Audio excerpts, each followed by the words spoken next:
Hi everybody, this is Angel Arts, and we are back with session number 9. As you can see, unfortunately, Rachel is not feeling well today, so we're just gonna have to make do.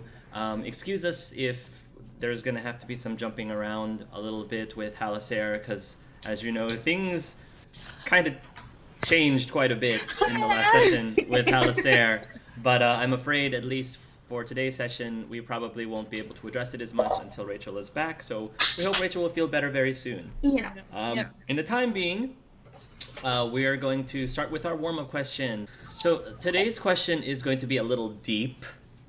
Um, and I want you to answer this question in character because I feel like many of you in reality would answer this question similarly, but I want this to be more of a character driven response.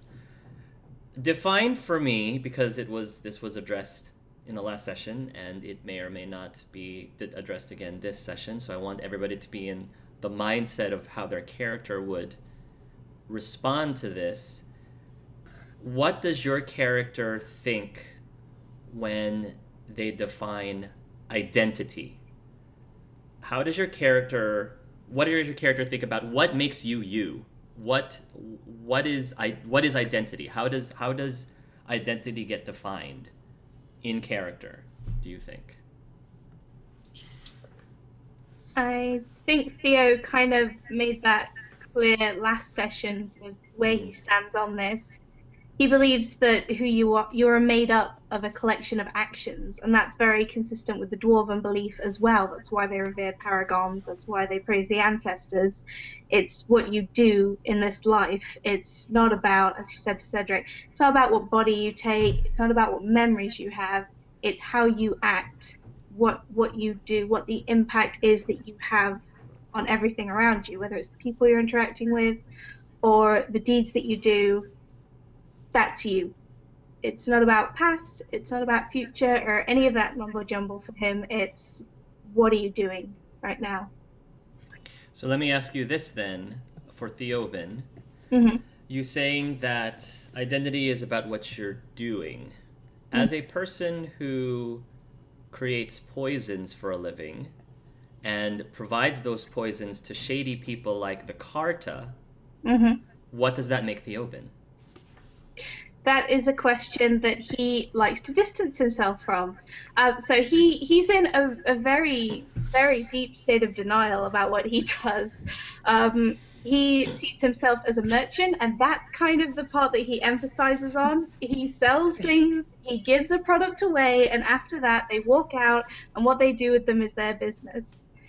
Exactly. Washes Mm-hmm. their hands of them. So it's going to be it is very interesting for him now that something he's made has come back to him. That's never happened before.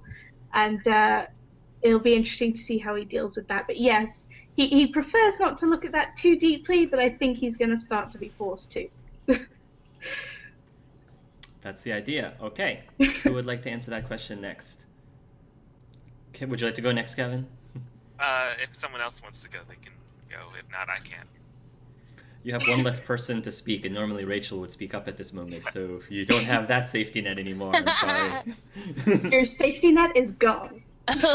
You only have one warrior now. Yeah. Oh no. And too many mages. Oh god, no. For Cedric, I think I'm pretty sure his view is on the past. So the memories define how you perceive things in life, and then that kind of in turn uh, makes the man or the woman. So, um, for example, like Cedric, his memories were a very troubled past involving mages, so it kind of pushed him towards the life that he is living now and has Okay. made him the man that he is today. For Kenna, I think she defines her identity by her family and her beliefs and her traditions. I think that's what makes up her, especially the family portion. I think so I think without that, she really lost her identity, and she's struggling with that. And so she's trying to find herself again without having those things that she can lean on. If that makes sense. Yes, I did. Yes, it does. Like you mentioned, Kenna has lost so much, and she lost her family, she lost her people, and if you think about it, she is part of a dying race, of a dying breed. Mm-hmm. I guess my one follow-up question I have for Kenna is, at some point, because she's spending a lot of time with lowlanders, at some point, does she think that out of necessity she needs to start to allow some lowlander things to dilute who she is as an Avar? Because, right, as far as she knows, she's the only one that's left from her tribe. Yeah. And you haven't even seen any other Avars, period. Who knows how many Avars, if any at all, are there? I mean, as morbid as it sounds, you may very well be the last one. Or at minimum, very, very, very few left. How do you think... What do you think she thinks about that? Like, does she feel like ultimately somehow she needs to, start making babies and hold on to what's left of her people, or does she? I mean, it's like the dwarves. It's like the dwarven situation. That's why they're popping out babies right now, because their race is also in danger too.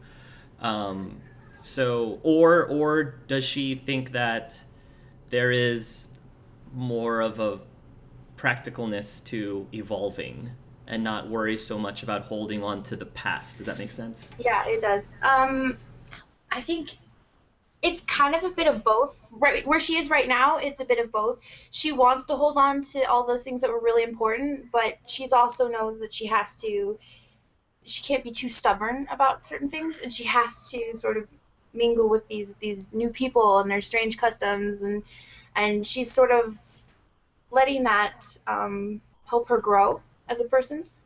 Does she think she needs to save the race, kind of make babies? I don't think so. I think if she was if she was the last one, I think she would just be true to who she was, and if they die out, they die out, but they die out pure and strong and powerful if she's the last one.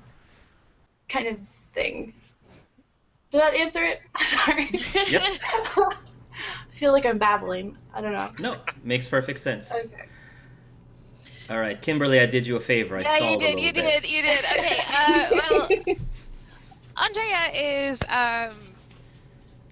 she's been identified by many different tags in her life. She's been Qunari or Telvishoth or Vashoth or mage or apostate or slave, and she's always been called things by other people. So I would think that for her, identity is in her own mind and her own thoughts and her own mental fortitude, and it's the one part of her that nobody else can control, and that's why she's so fearful of things like being inducted in the Qun or being made tranquil. She doesn't want to lose that one thing that makes her her, which is her spirit and her inner strength. Mm-hmm. So I don't know if that even answers it, but no, I think that answers it perfectly. Okay. Great, thank you. Well, let us ask the gent. For remember, these are not questions that you alone are asking. World-making glory, I called out in my sorrow. How shall your children apology make? We have forgotten in our ignorance stumbling, only a light in this darkened time breaks. Call to your children and teach us your greatness. What has been forgotten has not yet been lost. I believe the lesson of this is you will take your own truth from this, but from this I take guidance. I Your heart is your heart. It does not matter. One's circumstances can shape, but as long as one keeps one's heart, one's faith, one's personal truths, one's whys, you are unstoppable. The Maker said, "To you, my second-born, I grant this gift. In your heart shall burn an unquenchable flame, all-consuming and never satisfied." This, follow that, be that flame, be that fire. This cannot be changed. That fire in your heart cannot be changed unless you yourself will it. Many are those who wander in sin, despairing that they are lost forever. But the one who repents, the one who has faith unshaken by the darkness of this world and boasts not, nor gloats over the misfortunes of the weak, but takes delight in the Maker's law and the Maker's creations, she shall know the peace of the Maker's benediction. That light shall lead her safely through the paths of this world and into the next. For she who trusts in the Maker, fire is her water. As the moth sees the light and goes towards that flame, she should see fire within her and go towards light. The veil holds no uncertainty for her, and she will know no fear of death. For the Maker is her beacon and her shield, her foundation and her sword. Long enough answer for you? Yes, that's a very good. I think that answers it beautifully. Thank you so much, Rachel. So let us continue on. So we are still in Novara, technically, as of our last session. Haliserre has made some interesting discoveries about herself. So when she was changing her clothes, yes, you said that she has forsaken the taco for a hot dog. How much? Like, have we completely lost the vagina and gone to a penis, or are we just developing? So it is. It's no longer innie. It's an outie, but it's the beginnings of such. The beginning. Sure. So it is. You believe that this is just the beginning. So it's whatever is happening to you downstairs is still a work in progress. You believe that the carpenter is still building down there in the basement. The carpenter is still building. But for your sake, Haliserre, the plumbing is done. The plumbing is done. It's just perfect. Yes. The foundation has been laid. The plumbing is done. Right. But the house is still not completely built yet. Sure. Okay. Does that answer your question? Very, very well. Thank you. Okay. And no, viewers, I do not want to see a picture. If you do want to see a picture, don't send them to me. Send them to Rachel and Hannah. Hannah wants a picture. Thank you. No offense, but I'm not going to be hanging that on my wall. That is probably the one picture I will not be putting on my wall. Not quite the inspirational wall that we were... Actually, you can put it. Actually, you can send me the photo. It's just when I put it on the wall, there's going to be a big giant sensor nug. There'll be a giant sensor nug on top of it. The nug, yes, absolutely. But you have to censor everything in that picture. It would just be the nug taking up the entire page. Yes. Yeah. The nug protects all. The nug, yes, protects. The nug is for everybody's protection. Yes. So. Okay, time to be mature, people. Nuh-uh. All right. I will decide whether or not to include that into the actual video. Okay. So yeah. Is there another question? So she's still shrinking, or has the shrinking itself stopped too? You are still, your bust line is still shrinking, but if you're starting to put two and two together, I think you know what it's shrinking to. Like to what Sure. what shape it's probably going to shrink to, given what's happening downstairs. Sure, yes. I was more referring, but this is good to know. I was referring to like the rest of her body because you had mentioned that like she was losing Yes. muscle mass and she was Yes. kind of even her arms were shrinking. Yes. So. It's again, it's very subtle. I was trying to make this whole thing very gradual. So Yeah, sure. you still clearly have cleavage. You still clearly have a bust line. It's just noticeably smaller. As for your silhouette, the shape of your body, it is starting to broaden more so. Not that you are a Barbie doll by any means. No, but, no. But the curvature of your body is starting to become more like a male curvature. When I started her off as Grace Jones, very well. Yes. Awesome. So let's take it back to the moment that you notice. So we'll say that you are pretty much in your skivvies, at least enough so that you do notice something downstairs that isn't right.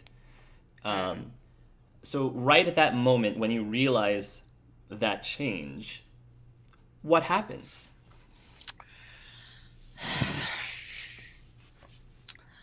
Fortunately, she's in private, I should think. She is in private, because yes. Her reaction would probably be probably the least controlled anyone has seen her, except potentially Andreia. Okay. But yeah, like there's this initial moment of like shock and alarm to the point that she probably even stumbles back, potentially even trips over something. Mm-hmm. It's a deep moment of shock for her. I'm sure. After the initial shock, of course, she'll try to turn it. Actually, no, she's not going to try to turn it clinical. She would. Is there any kind of full-length mirror or anything in the room? Yes. Oh, yes. You can. There is. Mm-hmm. All right. Well, that's getting examined. Okay. So, yes, Yeah. go ahead and if you would like to, go ahead and roll a medicine knowledge, like cunning medicine or cunning healing, whatever. Okay, no problem. So yeah, just a 10. From a health standpoint, you don't think that you're in any danger health-wise, Sure. if that makes any sense. Sure. You know, as I mentioned to you before, the plumbing is still working, so you don't have to worry about not being able to do whatever you normally would do otherwise in the little girl's room. It's just now you might be able to do it standing up.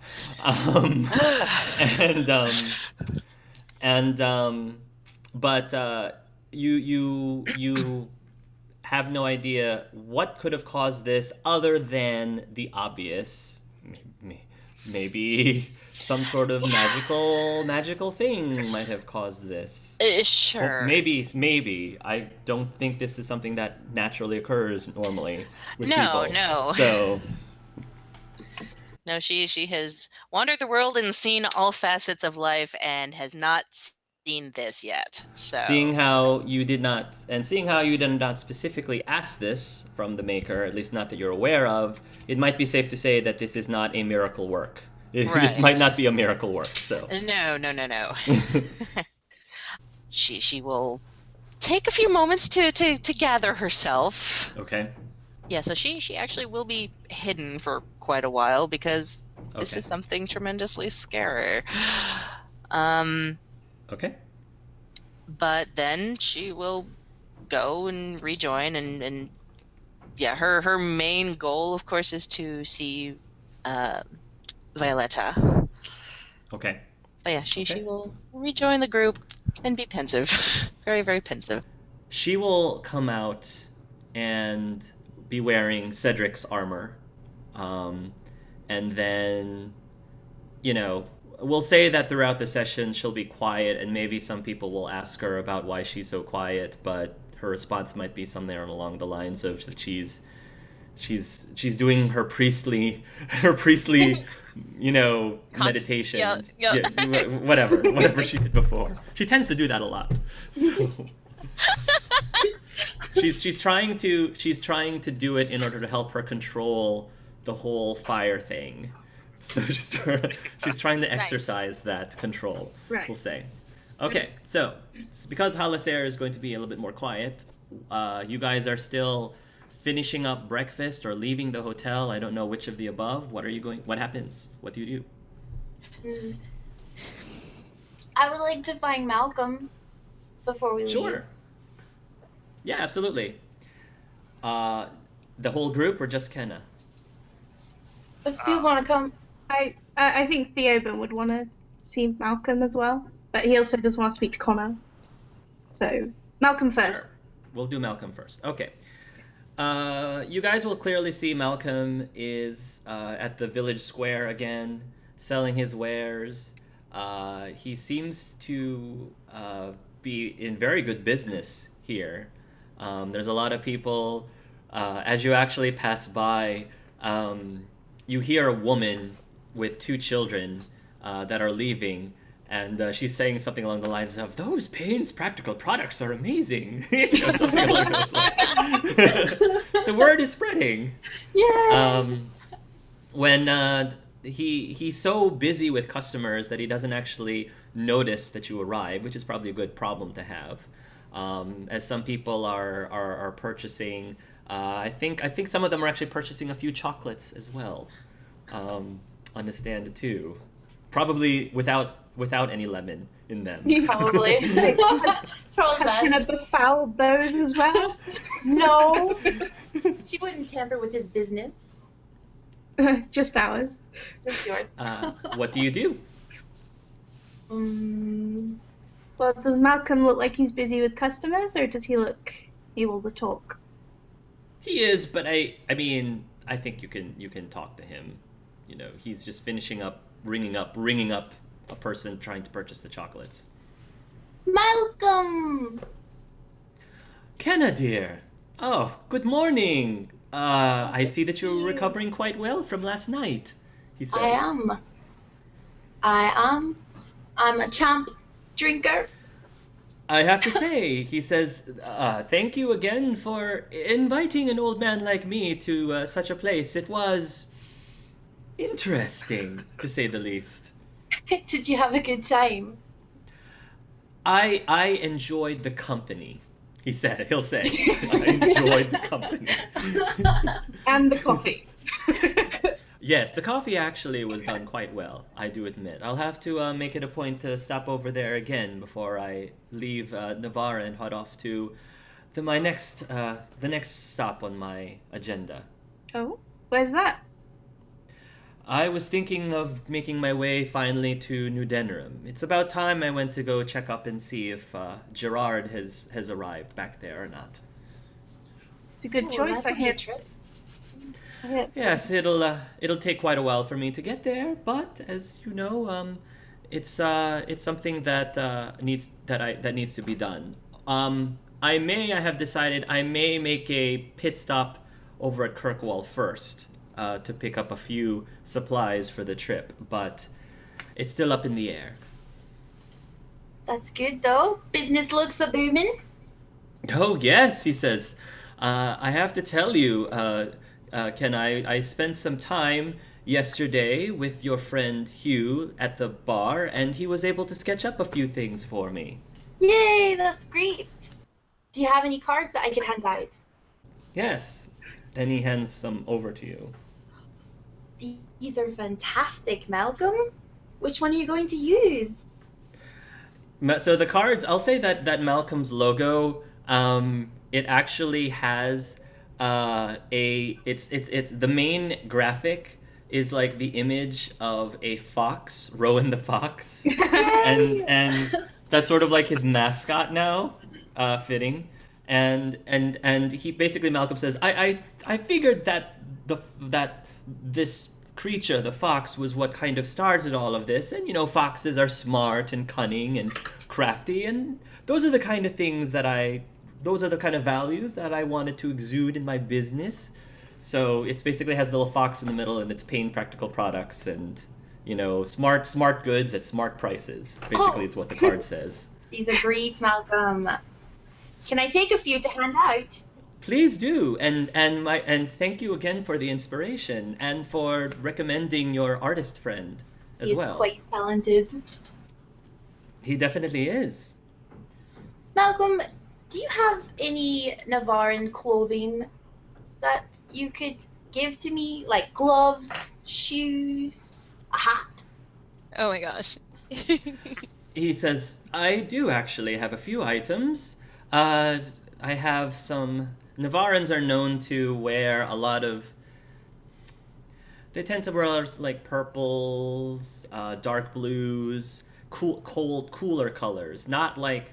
Of course, it's not like a funeral. It's not like they all wear black, but they definitely wear darker hued colors like dark purple, dark blue, things like that. And so he'll show you like a couple of outfits.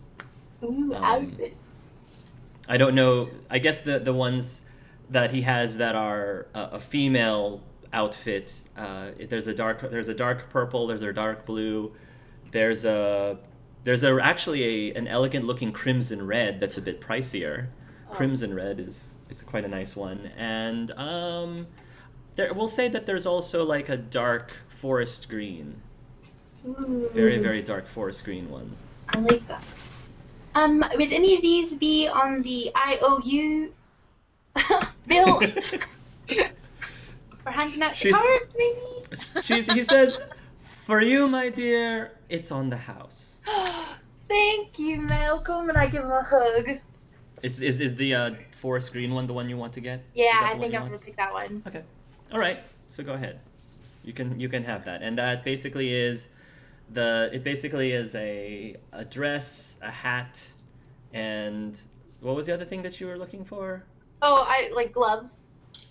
Or yeah. It'll shoes. probably come with a pair of it'll come with a pair of leather gloves as well. Ooh, this is nice. I'll be perusing through this while Theoben and Malcolm talk. Oh. Yeah.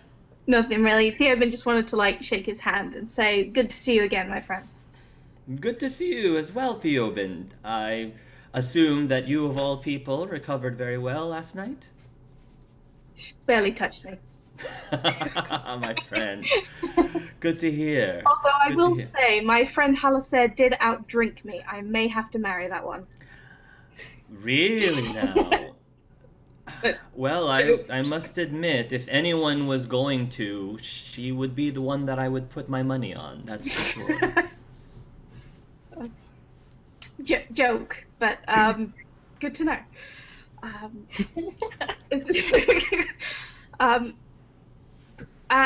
feel like I should commemorate seeing you again. Buy you a coffee or something. That would be quite lovely. Probably not the same type of coffee I had last night. Maybe not. That I might enjoy maybe around 5 o'clock today. Maybe. But as for this morning, I actually have always wanted to try the Navaran hazelnut coffee, actually. Mm-hmm. It's the aroma of hazelnuts is something that I tend to reminisce as a child. Mm-hmm. Yes, I think it'd be interesting for us to talk. I feel like a lot of practical products could be added to your repertoire, perhaps in the area of potions. Well, I am practically interested then. Excellent. We will discuss practical potions. Payne's practically perfect potions. Excellent. I'm not that much travel of a... size. Yes, I'm not much of a potion maker myself. There are many common herbs to be found on your travels, and if you can create more worth out of them by mixing them together and making something useful, it's very beneficial for you. Absolutely, yes. I, however, could need to attend to a few more customers, but if you wanted to have that coffee, perhaps during my break in the next hour or so? If the group is still around, then I'll come find you. Are you likely to be here? I could meet you over at we'll say the cafe over there, and he'll point to a cafe across the street. Okay. Meet you there in about an hour. All right. I don't know if our group plans on going straight away or not. I'll come let you know. Well, while Theoben is having this conversation, I would like for everyone else to roll a perception hearing roll, please. Uh-oh.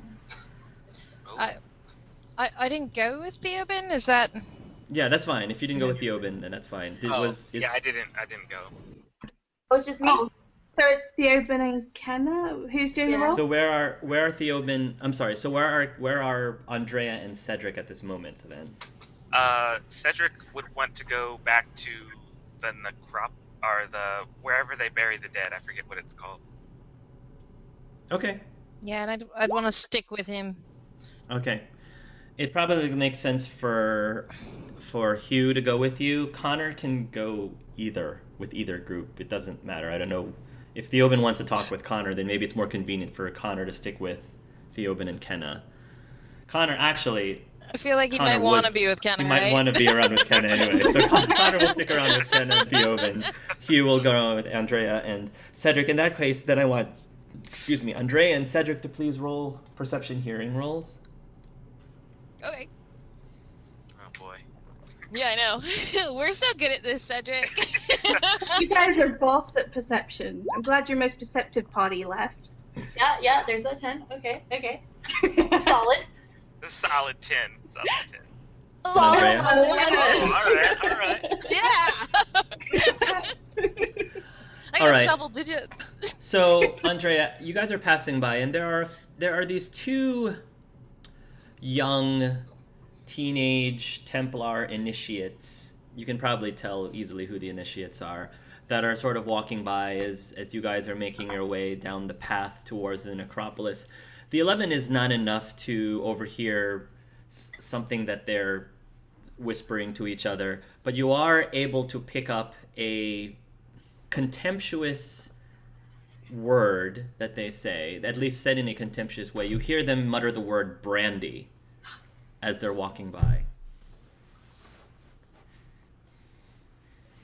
And I'm not talking about the beverage, the alcoholic beverage. Oh, no, I'm just kidding.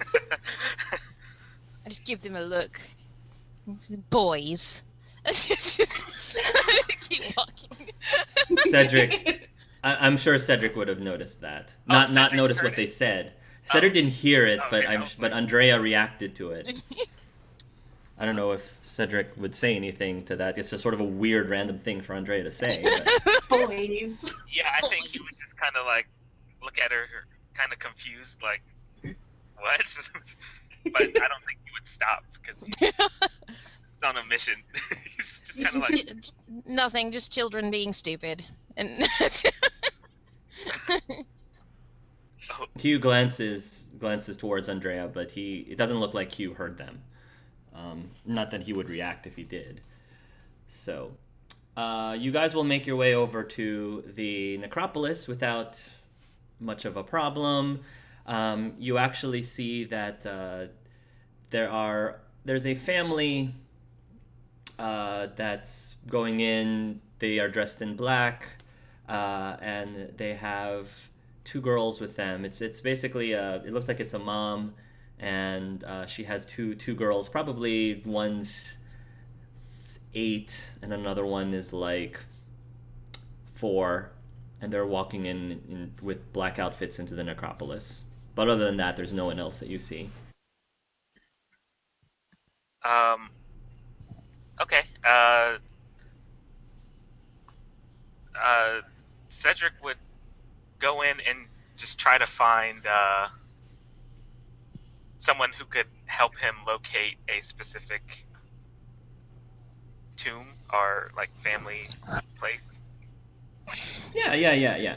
So I'm sure that there is some sort of, I don't think receptionist area is what it's called, but there will be like a guest house or some sort of building that people can go into if they're looking for a specific mausoleum.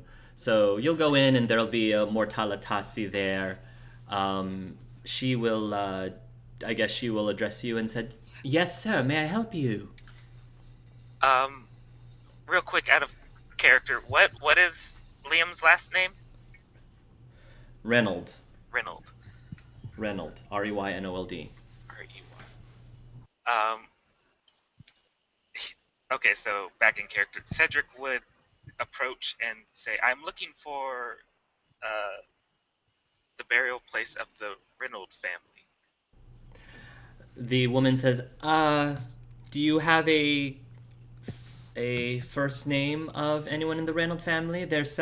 We have several Reynolds families here. It's a relatively common name. Liam Reynold? She's going to go through the records, and she'll. I'm sorry, sir. There's no one here buried by the name of Liam Reynold. Okay. It's perhaps maybe another relative of Mr. Reynold. I don't. And again, out of character. Sorry. I don't think I ever picked names for Cedric's parents. Pick them now. What are their names? What are your parents' names? Spotlight. Let's go. There's no wrong answer. Yeah, I know. I'm just trying to think of like. You can call your dad Bernice if you wanted to. Like, there's no wrong. You're not going to get a wrong answer from this. He's a very interesting man. My mom was Bonquisha.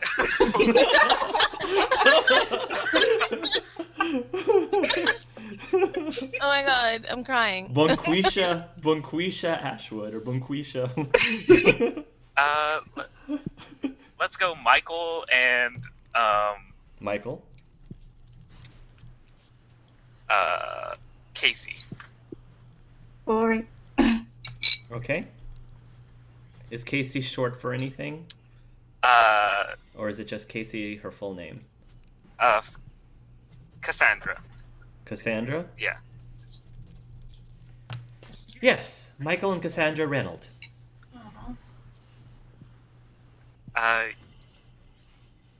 There'll be like a slight, like, depressing look on Cedric's face, but he'll say, where are they buried, please?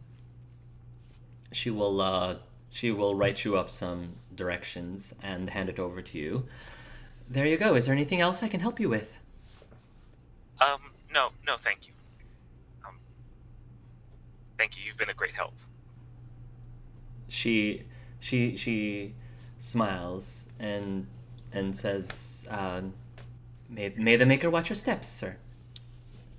Cedric would kind of like nod his head in a bow and start following the directions. Okay.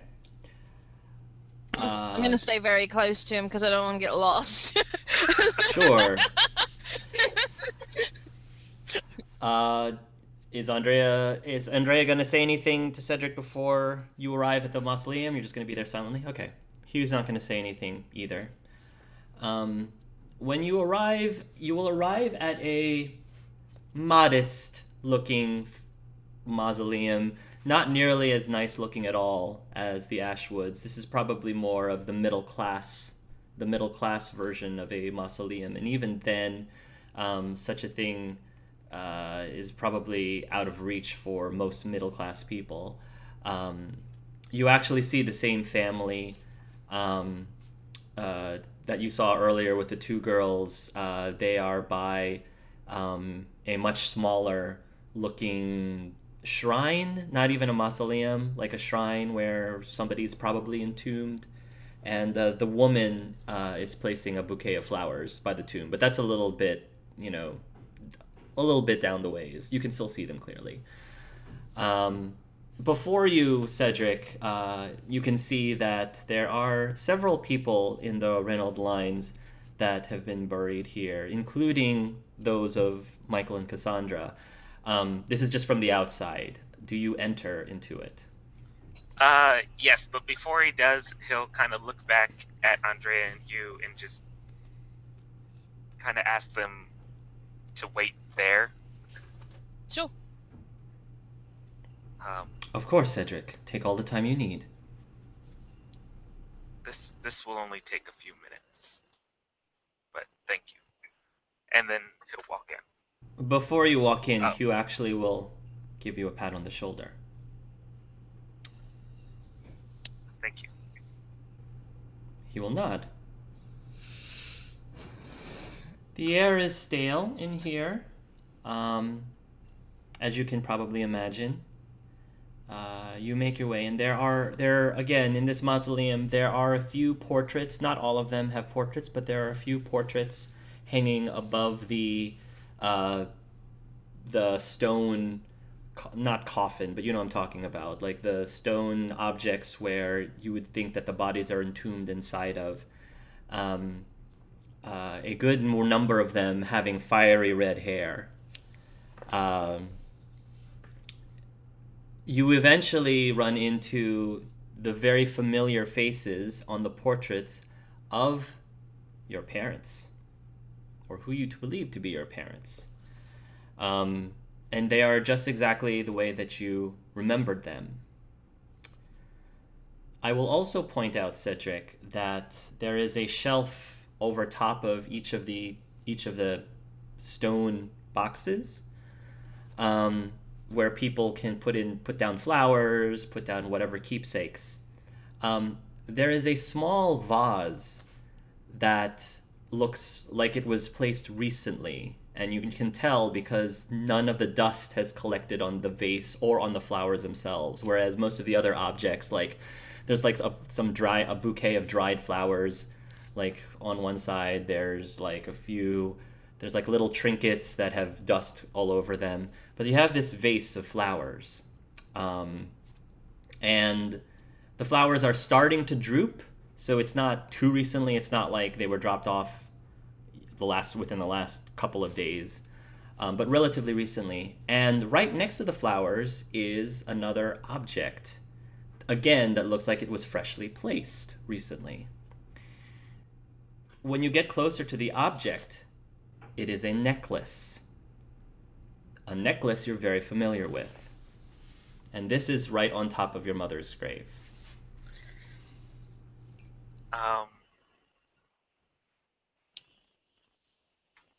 Cedric, as I've seen this, he'd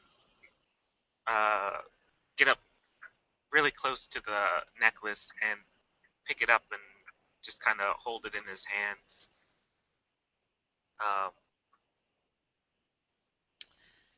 And then he's going to like kind of grasp it in his hand and place the other hand on his mother's tomb.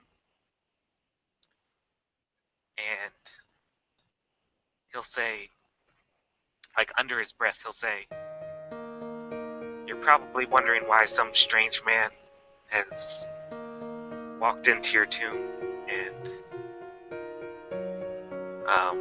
is now talking to you.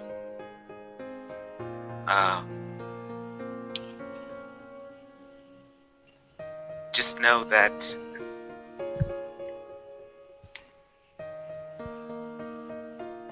my memories of you are great, and I just wanted to say that no matter what I learned or will learn in the future, you are my parents. The memories that you have given me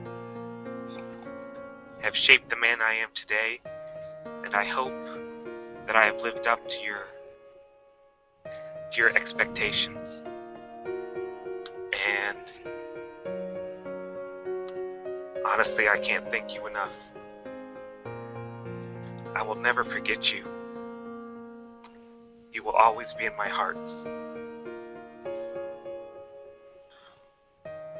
And with that, he's gonna put the necklace back down and just cry for like a good 5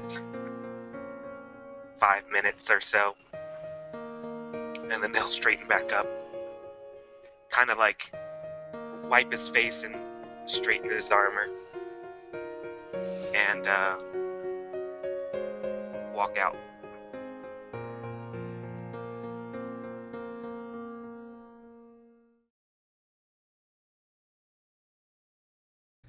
While Cedric is inside the mausoleum, Hugh is going to say something to Andreia, and he will say, I told him, by the way. Good. And he obviously took it pretty well, because you're, sorry, I'm being affected by Kevin. It's okay. Obviously he took it pretty well, because you're still hanging around with us, right? So, that's good. Yes. Thank you, Andreia, for that talk we had. It helped a lot. You are a very good friend.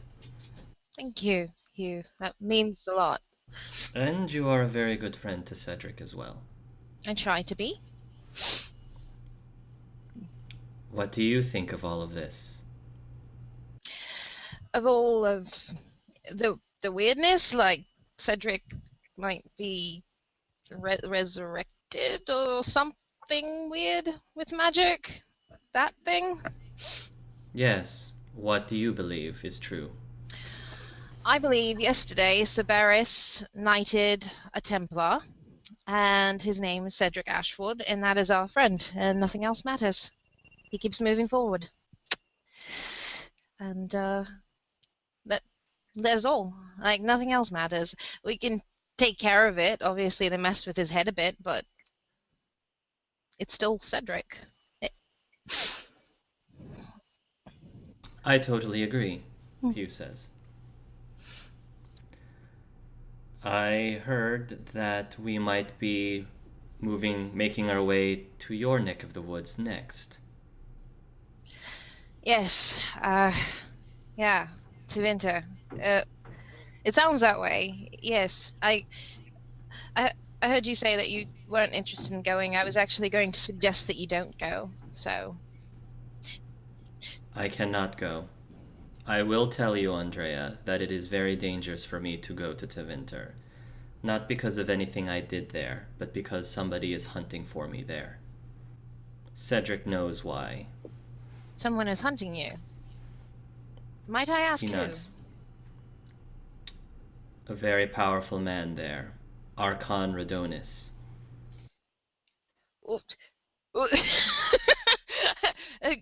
So when you say very powerful, you mean like the most powerful? Yes.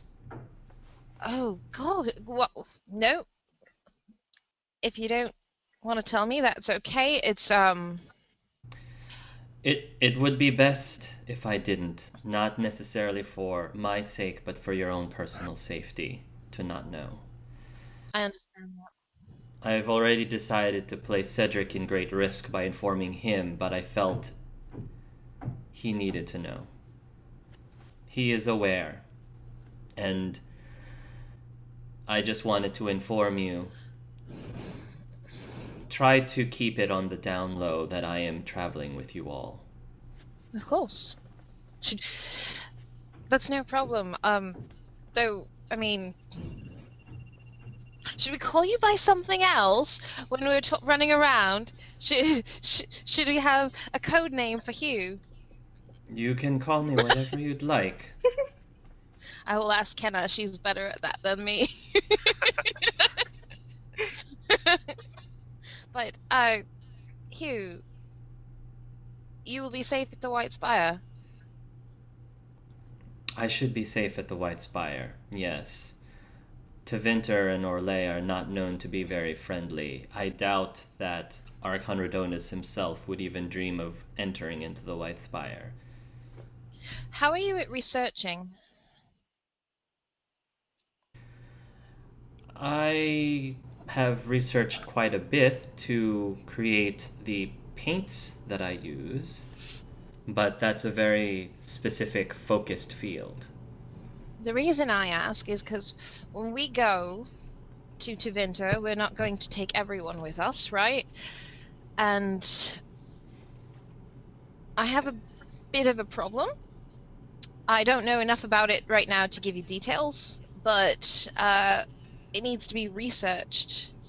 And I know Connor's staying behind, and I was thinking maybe you could help him research some stuff for us, possibly? Of course. What would you like me to try to look up?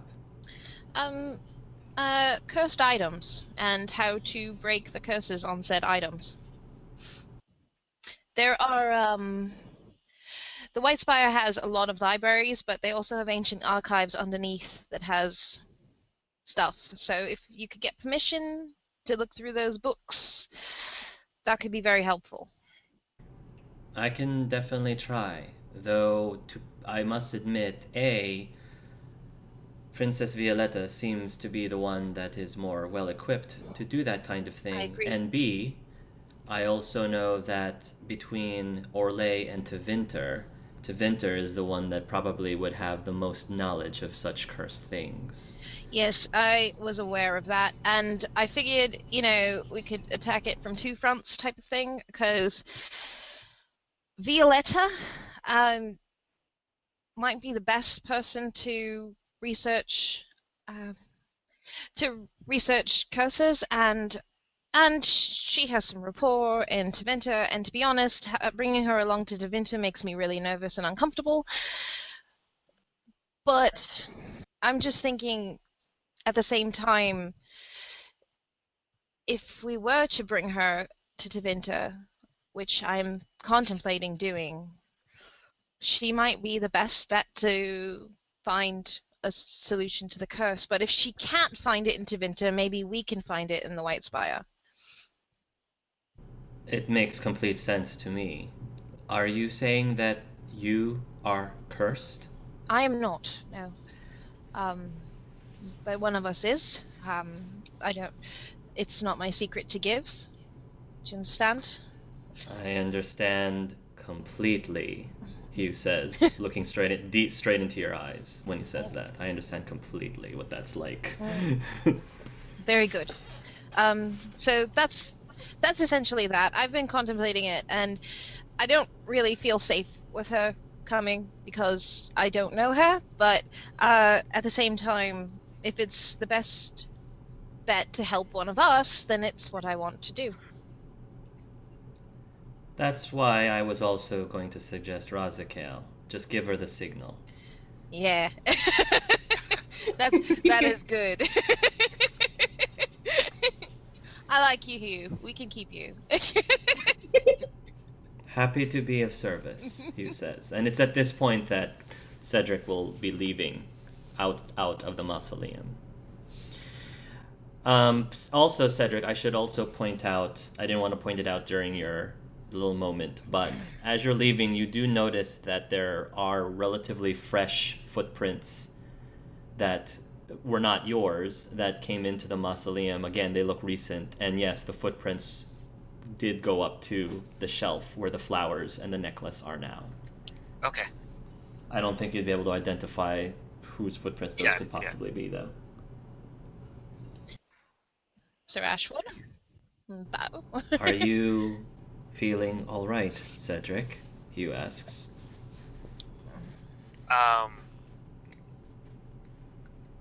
Cedric will kind of like stop parallel with Hugh, like, because he was just gonna keep walking.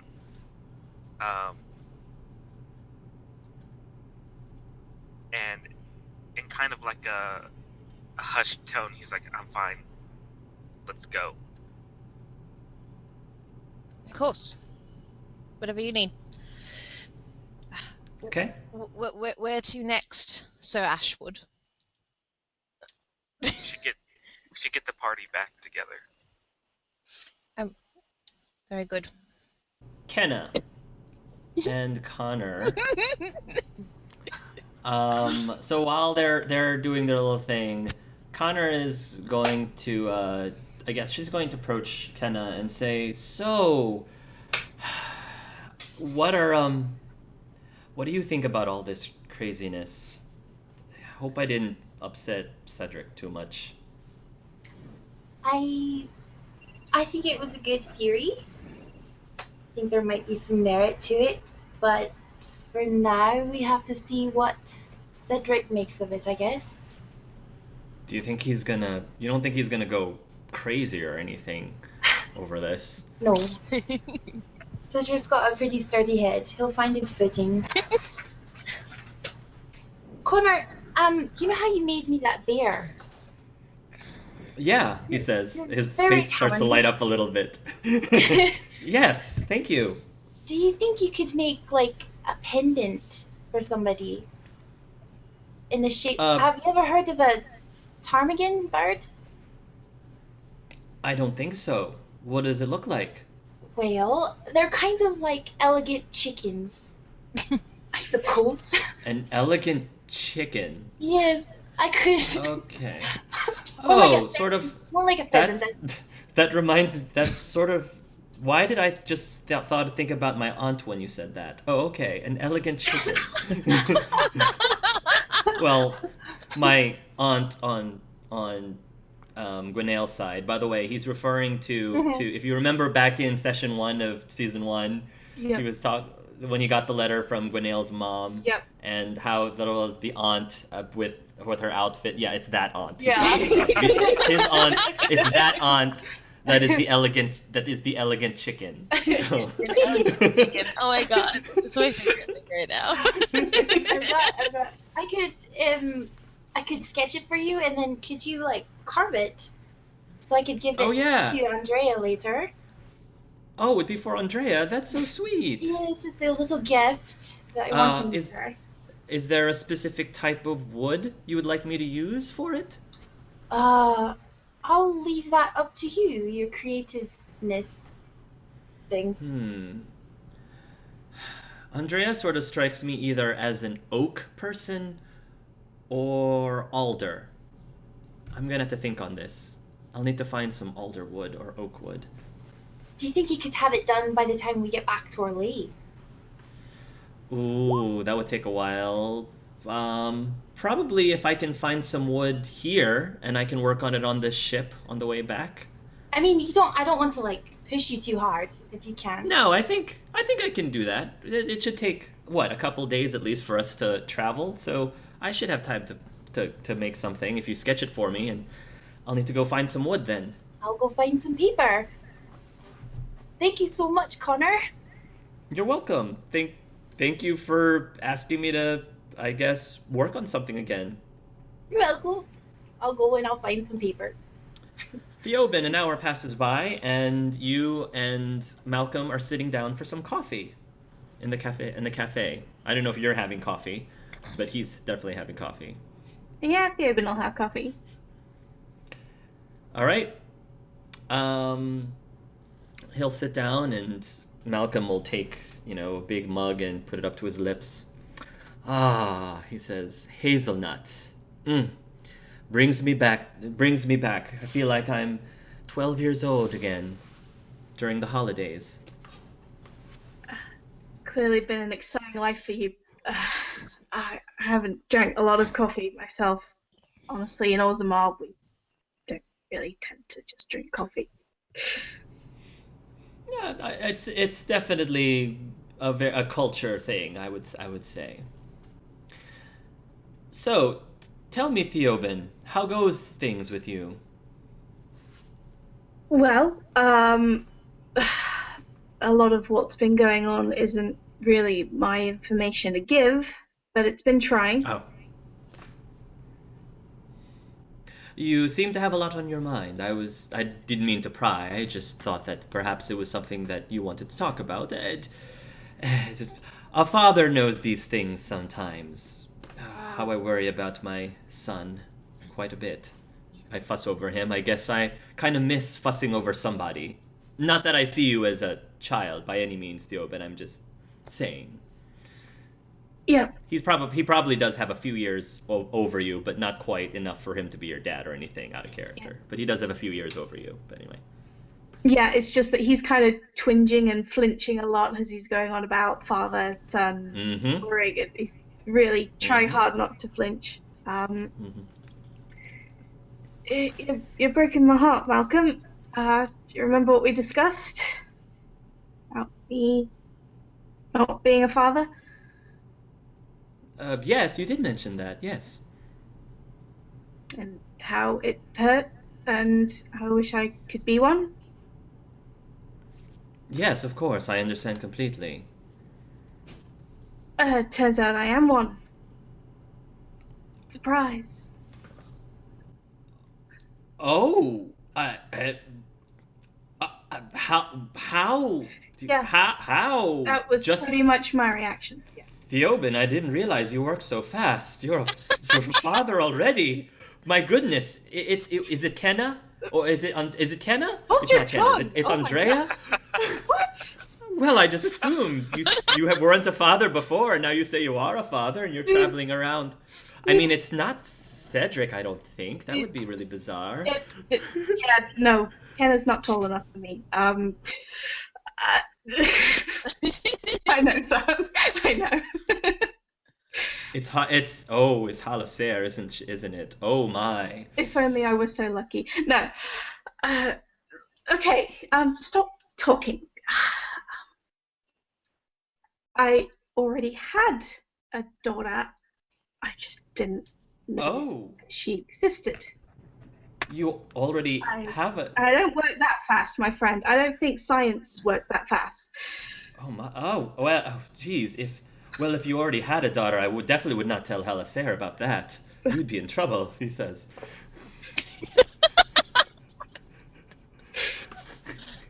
Okay. This conversation's totally not going the way you thought it would be, is it? Is it, Hannah? That's why I love Malcolm. I love. Yeah, Malcolm. his face is just like froze. How did you find this out? Sorry. How? Without going into too many details, funny story, we happened upon her while we were adventuring. When we were heading to the Wending Wood, as you know, I came across my daughter. Oh my. And my ex as well. Oh, she never told you?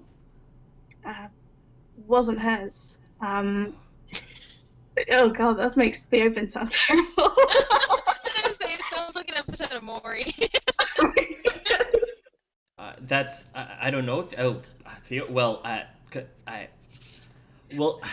Okay. I'm not making myself sound great. So I'm just gonna step way back and explain.